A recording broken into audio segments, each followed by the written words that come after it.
पुत्र 95% पिता और 5% माता का सम्मिलन है, जबकि पुत्री 50% पिता और 50% माता का सम्मिलन है।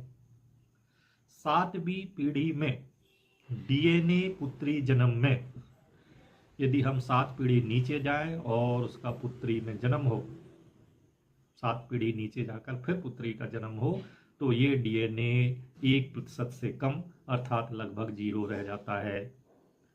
अतः पति पत्नी का संबंध डीएनए 7 पीढ़ी तक पुनः पुनः जन्म लेता है, ये निश्चित है। ये कब?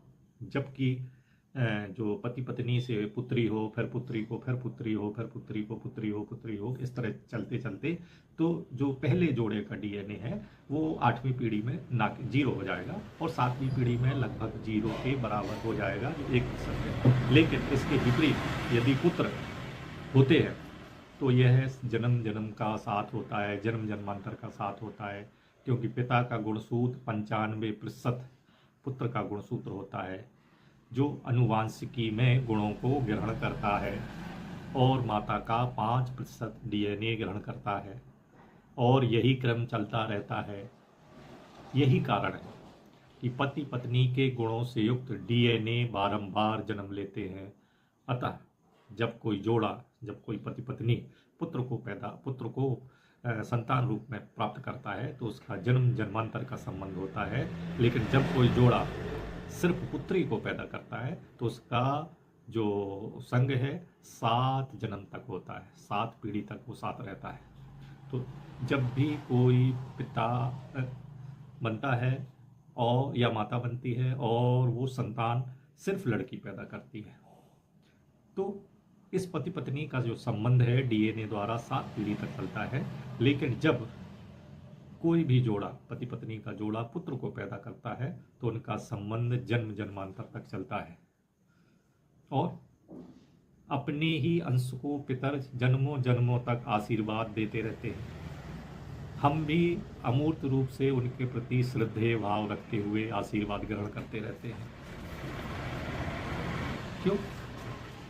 अब इसमें विशेष बात यह है कि यदि किसी पति पत्नी की आपस में विचार मेल नहीं खाते हैं और पटरी उनकी नहीं ठीक है, विचार मेल नहीं खाते हैं, और वो इस वीडियो को देख के सोचेंगे कि यार 7 जन्म तक हमारा साथ रहेगा, इसका अर्थ ये ना मान लें कि ये अमुक पत्नी ही हमें बार बार मिलेगी, या पत्नी सोच ले अमुक पति ही हमें बार बार मिलेगा। ऐसा नहीं है। सिर्फ कहते हैं जो पति परायण पत्नी होती है, जो पतिव्रता पत्नी होती है, सिर्फ वो पत्नी ही अगले जीवन में उस पति को प्राप्त कर सकती है। फिर इसका क्या अर्थ हुआ कि जन्म जन्म का साथ है पति पत्नी का? इसका अर्थ ये है कि जब पति पत्नी बनते हैं तो संतान उत्पत्ति होती है।